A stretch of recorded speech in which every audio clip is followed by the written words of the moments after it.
కోట జైపూర్ నగరానికి 11 కిలోమీటర్ల దూరంలో ఉంది. ఈ ప్రదేశం 967వ సంవత్సరం నుండి రాజస్థాన్ మరియు మధ్యప్రదేశ్ లోని గిరిజన సమూహమైన మీనాస్ యొక్క నివాసం. తరువాత రాజా మాన్సింగ్ I అమర్కోట పాలకుడయ్యాడు మరియు ఈ కోటను పునర్నిర్మించడం ప్రారంభించాడు. మొఘల చక్రవర్తి అక్బర్ ఆస్థానంలో ఉన్న నవరత్నాలలో రాజా మాన్సింగ్ ఒకరు. ఈ పనిని అతని వారసులు కొనసాగించారు మరియు ఆ తర్వాత జైపూర్ నగరాన్ని నిర్మించిన సవాయ్ జైసింగ్ ఈ కోటలోని మిగిలిన పని పూర్తి చేశారు. అమర్కోట చాలా కాలంగా రాజ్పుత్ మహారాజులు మరియు వారి కుటుంబాలకు విలాసవంతమైన నివాసంగా ఉండేది. ఈ కోట సున్నితమైన హిందూ శైలి అంశాలకు ప్రసిద్ధి చెందింది. అయితే మీరు జాగ్రత్తగా ఈ కోట యొక్క నిర్మాణ శైలిని గమనించినట్లయితే ఈ కోట హిందూ మరియు ముస్లిం శైలుల సమ్మేళనంగా ఉందని మీకు అర్థమవుతుంది.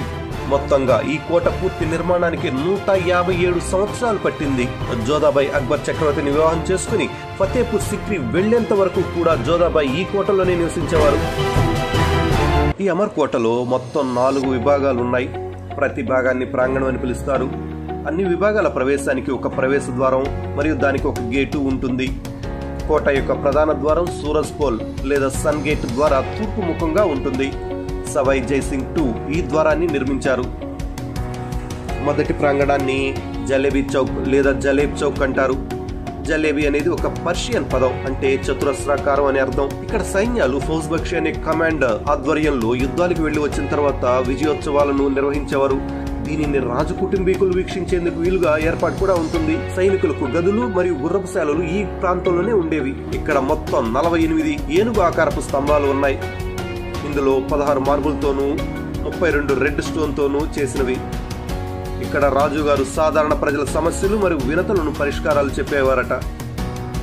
ఇక్కడే మనం అప్పటి వంటగదులను కూడా చూడవచ్చు. చూడండి, ఇవన్నీ కూడా అప్పటి వంటగదులు.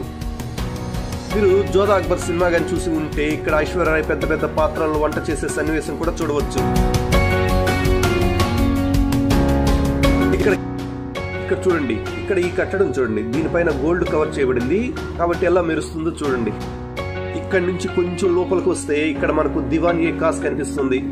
రాజు ముఖ్య అనుచరులతో సమావేశాల కొరకు దీనిని ఉపయోగించేవారు. మనం ఇక్కడ నుండి గణేష్ పోల్ ద్వారా 3వ ప్రాంగణంలోకి ప్రవేశించవచ్చు. అంటే దీన్ని గణేష్ పోల్ అనేవారు అనమాట.